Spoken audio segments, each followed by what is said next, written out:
Novi berterima kasih banget di awal tuh kita nggak ada apa-apa, baik-baik aja gitu ya. Kenapa Mbak Novi yang memberi bantuan, Mbak Novi juga yang menjatuhkan Agus, Mbak Novi juga yang membaikkan Agus lagi. Kenapa Saya seperti bantu itu? luruskan dulu sebelum Iya. Agus. Gini Gus, sebentar. Gini, kenapa saya ada di sini? Ya, saya melihat pertama faktanya ada orang buta karena korban kriminal kejahatan. Nah, kemudian datang Novi yang merupakan ketua yayasan. Intinya dia nggak punya kemampuan untuk menggalang dana secara pribadi menggunakan yayasannya. Kenapa? Karena mungkin dia udah tidak boleh lagi untuk menggunakan uang yayasan itu, pengdonasian. Nah, kemudian si Novi ini kerjasama dengan Denny Sumargo. Nah, dari WA-nya Denny, Novi, nanti donasinya ke yayasan kamu ya. Oh ya, makasih. Kan dia juga kayak harap-harap, syukur alhamdulillah. Nanti kalau ada yang ribut, kan bukan gue yang masang, lu yang mau. Nah, ini juga dikasih pasang nomor, cuman katanya sumbanglah Agus ikhlas ya. Itu ada lebih dari 8.000 donatur yang mendonasikan itu. Nah, kemudian tersinggung, tidak ada kesepakatan segala macam, mulailah dia bermain. Tujuannya adalah untuk membuat opini mereka ini jelek, jangan nyumbang melalui pribadi, nyumbanglah ke yayasan. Nah, kemudian dipermalukan dengan cara-cara mengatakan buat warisan segala macam, akhirnya terbuat benci.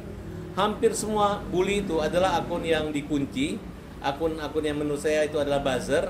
Nah, di sini ada dua persoalan hukum. Pertama, pencemaran nama baiknya, karena semua postingan jelek ditampilkan di akunnya Novi. Nah, jadi kalau ditanya kenapa nggak bisa selesaikan dengan baik, sebenarnya gampang.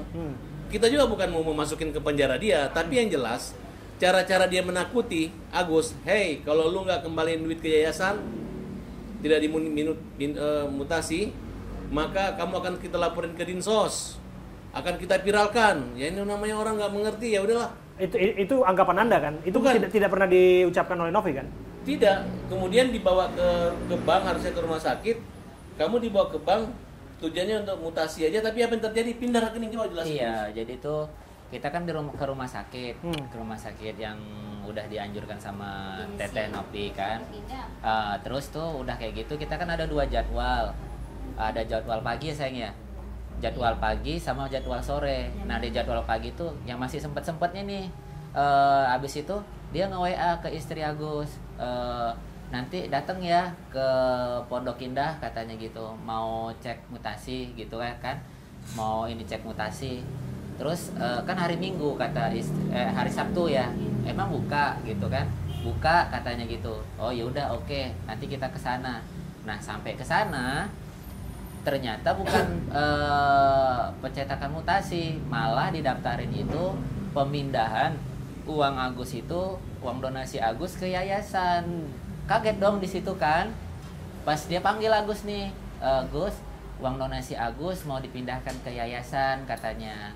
Disuruh Mbak Novi mau dibulatin aja katanya gitu kan. Ya dibulatin, orang di situ cuma 1, berapa 1 miliar 8 juta begitulah sisanya gitu kan. Jadi kalau dibulatin kan cuma tinggal sisa 8 juta. Tuh aku bilang sama Pak Geri, Pak, aku bilang gitu, kalau di dalam hukum itu nggak boleh loh Pak kayak gini. Geri ini siapa? Pak Geri itu pengacaranya. Pengacaranya siapa ya? Novi. Novi. Oke. Terus kan nggak boleh loh Pak, aku bilang gitu, kalau dalam hukum itu nggak boleh kita kayak gini, Agus bilang gitu. Karena Agus juga nggak rela kan dengan cara kayak gitu kan. Memindahkan uang itu dari ke yayasan, maksud Anda nggak rela? Iya betul, nggak rela di saat itu. Kenapa kok bisa kayak gini gitu? Saking kan Agus masih butuh berobat, sakit gini-gini kan, ke rumah sakit gitu kan, masih sakit dengan kondisi kayak gini, masih kesempat-sempatnya itu aku disuruh ke Pondok Indah. Kok Dikasih bisa alasan nggak waktu itu? Dikasih alasan nggak oleh Teh Novinya? Terbatas. Iya, nggak ada dikasih alasan, cuman mau cetak mutasi aja, bukan ke yayasan gitu. Kemudian diteror lagi kan, Abis 300. Abis itu setelah itu ya memang awal-awalnya pun memang udah nyampenya ke situ sih, dia nyebutin yayasan-yayasan terus gitu kan.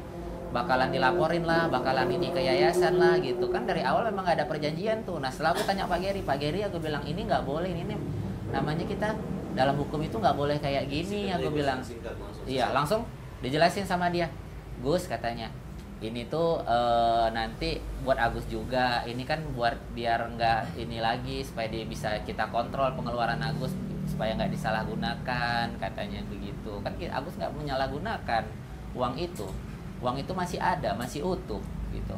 Oke. Jadi itu, nah terus dia kan aku duduk sama ayah Agus tuh bareng-bareng lah di situ kan.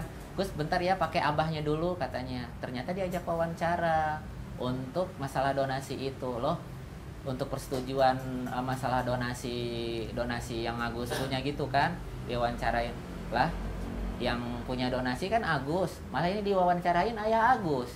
Ya kecewa juga sih rasanya Agus gitu. Gitu sih, itu aja sih. Oke, sampai pada akhirnya Anda merasa dia mencemarkan nama baik Anda? Iya, memang dari awal juga udah mencemarkan nama baik Agus, istrinya dan seluruh keluarganya. Agus, Bahkan gitu. 3 orang ini akan melaporkan Nopi lagi, Mas. Oh, kenapa? Karena Nopi ini kan sebenarnya gampang. Dia cara memprovokasinya itu ya, itu pertama komen-komen negatif yang dia timbulkan. Karena awalnya kan perjanjian tidak diposting, ternyata diposting. Nah, itu dibiarin. Nah, kemudian saya bilang, kamu ini menjual kesediaannya Agus sehingga dapat uang.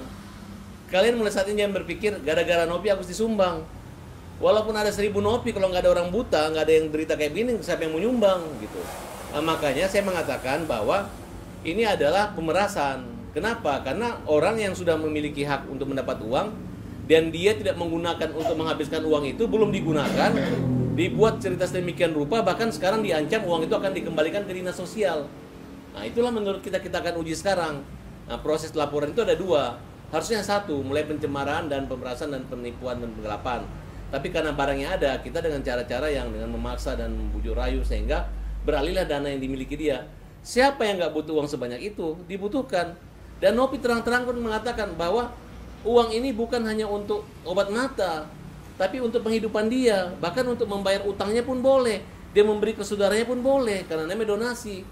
Kalau misalnya dia membawa uang 1,5 miliar di sini atau 1,3, tiba-tiba diplit-plit, makan bayar sendiri, beli nasi bungkus sendiri, nggak bagi-bagi ya.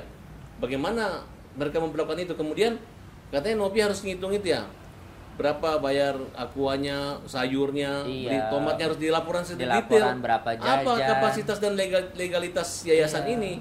Nah, karena harusnya lain kali jangan buka donasi nama Agus. Kan ini kan, betul nggak Gus? Betul.